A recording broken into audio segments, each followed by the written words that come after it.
Hello, everyone. Welcome to We're in Between, the podcast that discusses an episode of As Told by Ginger once a week, every week. This week, we're doing episode 39 of the show, our episode 38. It's called Next Question. This one aired on June 22nd, 2003, and it was written by Eric Casimiro. And in this one, Ginger develops a crush on her quiz team teacher, Mr. Gardner, and she's convinced by Dodie that he likes her back. Ginger ends up embarrassing herself in front of everyone by asking if Mr. Gardner out in the middle of a televised quiz competition. Meanwhile, Carl and Hoodsey try to free the city groundhog, so they use the situation for product endorsement. And we haven't done one of these in a while, but we should, I want to actually segue into our theme again like we used to. Thank you guys so much for listening, and we're in between. Someone once told me the grass is much greener. A lot of people are watching along with us. Things are going to be taken a lot further. It does keep the flow really, really nicely, which makes it a show that was really ahead of its time. Where's that petrified eyeball at now? Who's had it last?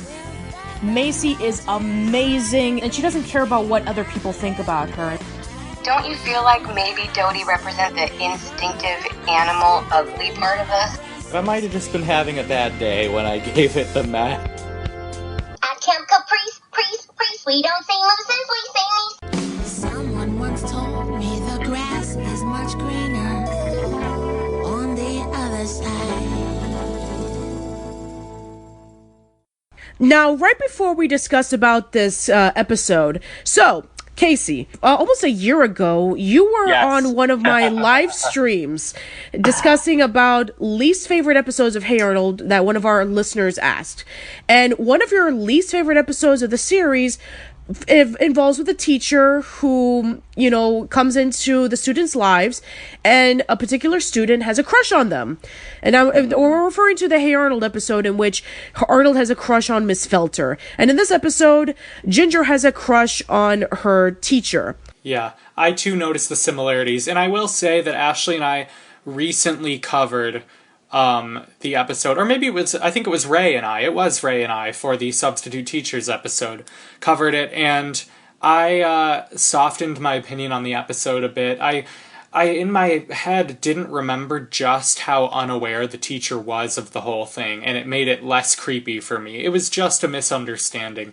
This one is very similar. Okay, so let's discuss about this episode and see what our thoughts are about it. So, the episode begins with the teacher named Mr. Gardner, and he's quizzing the students who are involved with a quiz show competition because they're going to be competing against another school. So, once again, Ginger involving herself in another competition with with the episode Ginger Solo, in which she was involved with the competition with the band, but now it's actually legit. She actually is, been working really, really hard with the quiz competition, and she's been getting all the science questions right, which is very consistent with the episode The A-Ticket, in which she was a science whiz.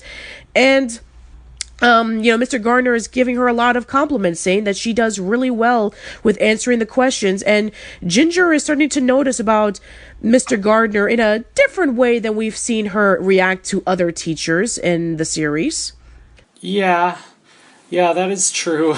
I don't know, this episode, I've been going back and forth on how I felt about this one overall. I think everything is within character that happens. I think that Ginger just gets carried away, and we've all had that moment where, you start to believe something, and you ask your friends who are obviously biased towards you, and they confirm it, and you're like, oh, well, my friend said it, so it has to be true, and you just convince yourself that something is going on that isn't. That's pretty much what happens here with Ginger and this teacher, and I don't blame Dodie and Macy. They did what I think most friends that age do, which is validate, regardless of truth. Exactly. But it's so uncomfortable. Casey, you thought that Arnold and Miss Felter was uncomfortable? No, I feel more uncomfortable about this. This is so awkward. The fact that she is dreaming about him, and she has these weird little dream segments in which, she gets shot with Cupid, and she sees Mr. Gardner as like, I'm going to quote something from Hey Arnold, as a bronze Greek god.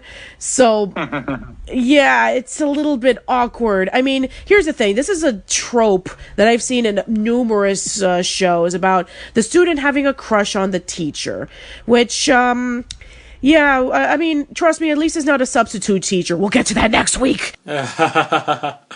Yeah, fair enough. Yeah, I'm not really too crazy about this. It's just been, like, throughout the entire episode, it was so awkward. Yeah, it's uncomfortable, and I will say that the B plot with Carl and Hoodsey, this was the exact episode where I'm starting to feel like this is getting really formulaic, the show. And there's nothing inherently wrong with that. It's just, Ginger is going through something awkward and, like, pubescent, and Carl and Hoodsey do something crazy, often involving an animal. It's not necessarily a criticism, just something I'm noticing is that it's really fallen into a routine. Yeah, exactly. This plot is just, I mean, this episode is really relying on the formula that was built up in previous episodes, which in my opinion makes it a little bit stale. When, throughout the beginning of season 2 was when things were really starting to, become a lot more interesting and really breaking up the formula that was featured in season 1.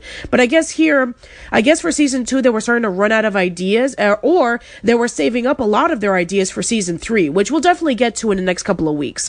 So Carl and Hoodsey's plot is that they want to be able to sell these scarves, and they are not having any luck whatsoever, and so they decide that they're going to free off a groundhog by the name of Pete, very similar to the groundhog that lives in Pennsylvania, a little bit of a reference to that.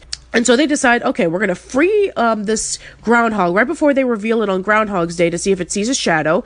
And then they're going to buy off our scarves to, find old Pete.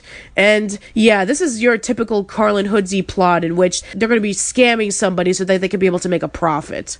Yeah, I have to agree with your assessment that you weren't feeling it. It gets a little Ed, and Eddie for me, and that's not what this show is. The scamming, Carl usually takes the honest route, even if he sometimes gets there through dishonest means.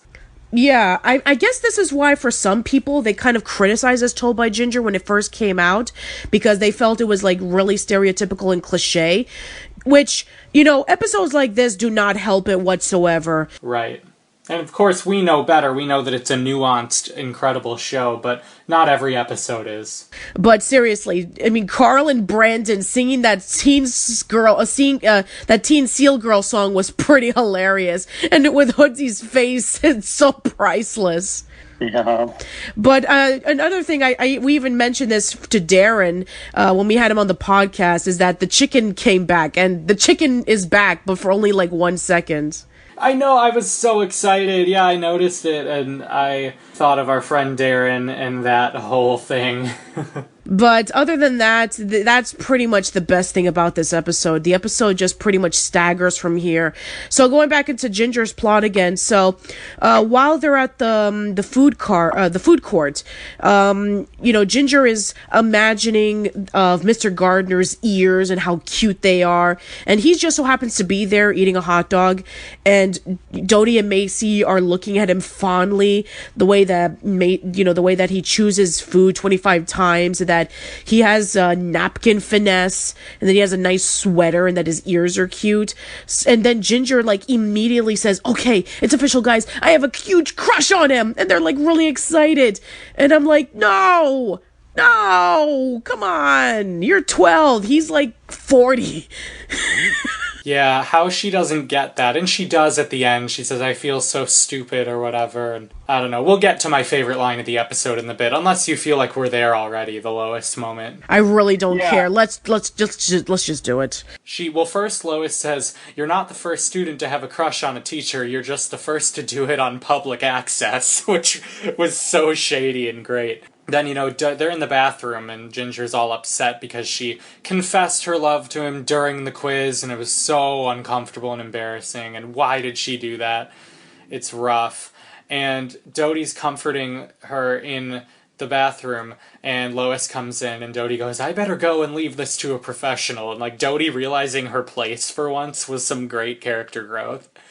And then when they're in the bathroom, we get to the quote that really resonated with me. She says, Lois says to Ginger, "You'll have a lot of crushes in your life. Some will make sense, others won't. You just gotta learn to recognize the difference." And that really hit me like a ton of bricks. It's like there is this sort of like every crush you have, I feel like media tells us to like, tell them, you have to tell them. And there are some where if you know it's not gonna work out or it can't, sometimes it's okay to know that it's a crush that doesn't make sense and let it pass, because it will pass. I thought that was some of the best insight Lois has ever delivered on the show. Yeah, definitely. And with Ginger knowing about her crushes with Ian and Sasha in the past, she's starting to learn a lot about that than compared to season 1, in which she only had a slight crush on Ian, even though that didn't go anywhere. Then she started developing the crush on Sasha, which happened throughout the late season 1, early to mid season 2 area.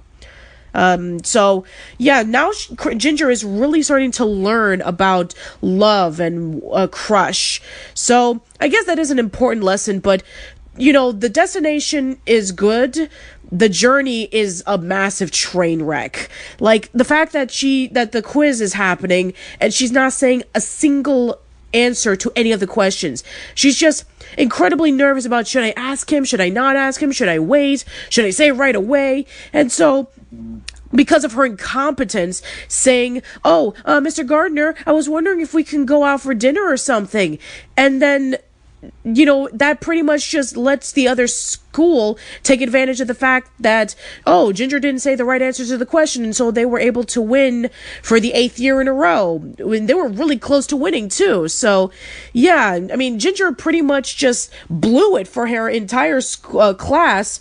And, this is something that she actually trained for. We actually read a comment a few weeks ago from someone who said that, when in Ginger Solo, she piggybacked on, winning a competition for something that she didn't earn. And now she pretty much blew up a competition that she worked really hard on over for something so petty. Right. Yeah, no, you're not wrong. All right, so going into the Carl and Hoodsey plot, so they let out old Pete, and Mr. Licorice ends up inside where Pete was, and then when the news, the news comes in and announce about letting out old Pete, and one of the guys just so happens to be the guy that Carl and Hoodsey helped to babysit Muffin in exchange for the Cuspidor in the episode Blizzard Conditions. They find out that Pete is gone. Mr. Licorice comes out of there acting completely insane, grabs Muffin, climbs up into the groundhog's living area, similar to like King Kong about to throw Muffin down. And Carl sings that Teen Seal Girl song to calm him down. And what was the point of Mr. Licorice acting that crazy? Was he trying to let everybody know that, at first I thought it was going to be like, Mr. Licorice is actually going to tell the townsfolk that, Carl and Hoodsey were the ones who let go of of Pete. And, maybe they would have figured it out. But no, instead he just goes crazy. It's like, what was the point of Mr. Licorice being around? I just don't know, but I will say I love the town's reaction to the groundhog being gone. There's, like, reporters on the scene, there's an investigator, there are cops. Like, people are really upset about this. The mayor has a heart attack. Yeah. Reminds me of Lil Sebastian in Parks and Rec, if you've seen that show. Sure. So, the episode pretty much stops for Carl and Hoodsey. Like, they never get Pete back, and no, they never get caught in their scheme. There's no climactic ending for them. So the episode really ends with Ginger saying, man, what was I thinking? I shouldn't have done that. I should have just, thought to myself more clearly that Mr. Gardner and I were not meant to be. And throughout this entire time, I was thinking, duh! So, you know what? That's it. This episode, we're done here. Yeah, fair enough. You know what? We don't even need to. I don't need to say of what my ranking of yay, nay, or I'm just gonna say it. Nay. I hate this episode. This episode sucks. Ginger was just acting like a complete idiot for something completely minuscule. Carl and Hoodsey's plot was just pretty predictable, and it doesn't even have a conclusion. So, nay. I'm done here. Mine will be a meh, and only because I love the ending from Ginger. And she goes, she's asking all these deep questions, and she says, I just remember what Mr. Gardner would say. Next question. And I just thought that as Ginger's personal mantra moving forward was really inspiring. I thought the pep talk with Lois was one of the best moments for that character. Otherwise, did not like this episode, but those moments were enough to drag it up to a meh for me. All right, fair enough. All right, everybody, thank you so much for listening. Tune in next week as we're going to be talking about the Season 2 finale, Episode 40. Hope to see you around soon, and take care. Take my flipper, let's swim away toward a brand new dawning day, to a place where you and I can live as teen seals. Past the ice floes and farther still, just beyond old Smeltfish Hill, to the only place where you and I are free. Come on, say only knew what a teen seal wants to do. Every time the time